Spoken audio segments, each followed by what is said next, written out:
সবুজ maroon jersey পরেও গো হারা লখনৌয়ের বাগান সমর্থকেরা কি খেপে গেলেন? লখনৌ সুপার জায়ান্টসের বিরুদ্ধে রবিবার দাপটের সঙ্গে জিতল কলকাতা নাইট রাইডার্স।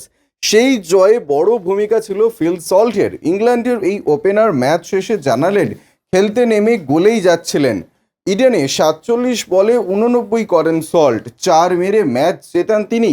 ম্যাচ শেষে সল্ট বলেন, খুব গরম মনে হচ্ছিল, গোলে যাব, তবে ঘরের মাঠে জিতে খুব ভালো লাগছে।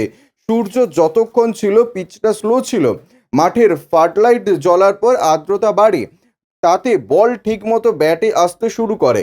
ইডেনে ব্যাট করতে নেমে দারুণ উপভোগ করেছেন সল্ট। তিনি বলেন, দারুণ লাগলো এখানে ব্যাট করে। ওদের দলে বেশ কিছু ভালো বিদেশি ক্রিকেটার রয়েছে, ভালো কোচ রয়েছে, তেমনি আমাদের দলে গৌতম গম্ভীর রয়েছেন। ম্যাচে প্রথম ব্যাট করে ১৬১ রান করে লখনৌ। সুনীল নারায়ণের দাপটে বেশি রান তুলতে পারেনি তারা।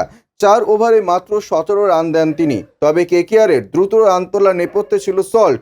৩টি ছক্কা মারেন তিনি, সেই সঙ্গে মারেন ১৪টি চার। ম্যাচের সেরা পুরস্কার নিয়ে সল্ট হাসতে হাসতে বলেন, খুব বেশি দৌড়তে হয়নি আজকে। ৭৪ রান বাউন্ডারি মেরেই তোলেন সল্ট। মাত্র ১৫ রান দৌড়ে নেন তিনি। ইডেনে টসে জিতে প্রথম বল করার সিদ্ধান্ত নেন শ্রেয়াস। লখনৌকে ১৬১ রানে আটকে রেখে কেকেআর বোলাররা সেই ম্যাচ তাদের দিকে ঝুঁকে যায় বলে মনে করছেন নাইট অধিনায়ক। ম্যাচ শেষে শ্রেয়াস বলেন, সহজে জয় এসেছে, বোলিং আর ফিল্ডিং খুব ভালো হয়েছে। এত গরম ছিল যে বলের গতির হেরফের করা খুব দরকার ছিল।